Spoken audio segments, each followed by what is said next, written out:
पुढची बातमी. संतोष देशमुख हत्या प्रकरणावर आज सुनावणी पूर्ण झाली. आरोपींविरोधात पुरेसे पुरावे असल्यामुळे आरोप निश्चिती करा असा अर्ज विशेष सरकारी वकील उज्ज्वल निकम यांनी केला. तर अजून डिजिटल पुरावे उपलब्ध झाले नाहीत असा युक्तिवाद आरोपींच्या वकिलांनी केला. आरोपी वाल्मिक कराड याची सर्व स्थावर मिळकत चल आणि अचल हा जप्तीचा जो आम्ही सरकारतर्फे अर्ज दिला होता त्याला आज वाल्मिक कराडने न्यायालयात वकिलांच्या मार्फत उत्तर दिलेलं आहे. त्या अर्जाची चौकशी 17 तारखेला होईल. मोकाकाखाली मला दोषमुक्त करावे असा जो वाल्मिक कराडचा अर्ज होता, आता वाल्मिक कराडला मोकाच्या तरतुदी लागू होतात किंवा कसं यावरचा 17 तारखेनंतर युक्तिवाद होईल. त्या दरम्यान 17 तारखेला जे काही अर्ज न्यायालयात प्रलंबित होतील त्यावरती युक्तिवाद आणि न्यायालय त्यावरती निर्णय येईल. तर आजच्या सुनावणीला प्रथमच संतोष देशमुखांची मुलगी वैभवी देशमुख उपस्थित होती. उद्या संतोष देशमुखांच्या हत्येला 6 महिने पूर्ण होत आहेत.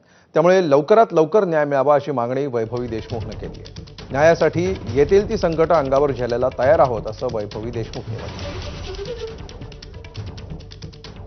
सरपंच संतोष देशमुख हत्या प्रकरणात आज बीडच्या जिल्हा व सत्र न्यायालयामध्ये सुनावणी झाली. या सुनावणीसाठी पहिल्यांदाच वैभवी देशमुख जी आहे ती या ठिकाणी उपस्थित होती. त्याबरोबरच धनंजय देशमुख देखील आहेत. 17 तारखेला पुढची सुनावणी होणार आहे. आज नेमकं कोर्टात काय झालं, काही समाधान बाबी झालेत का? आज चार्ज फ्रेमसाठी सगळं ॲप्लिकेशन दिलं होतं, तर ते आज 17 तारखेला जो आरोपींच्या वकिलांनी निर्दोष मुक्तीचा जो अर्ज दिलेला आहे त्यावर प्रामुख्यानं सुनावणी होणार आहे. त्या दिवशी चार्ज फ्रेम व्हावा किंवा होईल अशी माझी अपेक्षा आहे आणि तो झाला पाहिजे. कारण का या प्रकरणाला 6 महिने झाले. उद्या 6वं मासिक आहे. आम्ही न्यायाच्या प्रतीक्षेत आहोत.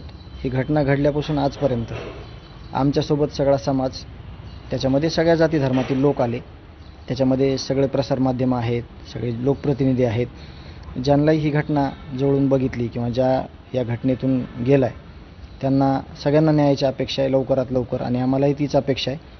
आम्ही शेवटपर्यंत जोपर्यंत न्याय मिळत नाही तोपर्यंत कुटुंबीय आणि आमच्यासोबत असणारे सगळे हे कुठेही थांबणार नाहीत आणि आम्ही न्याय घेणार. न्यायासाठी आम्हाला कुठलं जरी आव्हान पेलण्याची म्हणजे गरज पडली तरी आम्ही ते पेलण्यास तयार आहोत आणि आम्ही न्याय घेणार आहोत. विशेष सरकारी वकील उज्ज्वल निकम यांचं कामकाज स्वतः जवळून पाहिलं आज सगळ्या गोष्टीमध्ये. काय अपेक्षा वाटते आता तुला या सगळ्या गोष्टीत?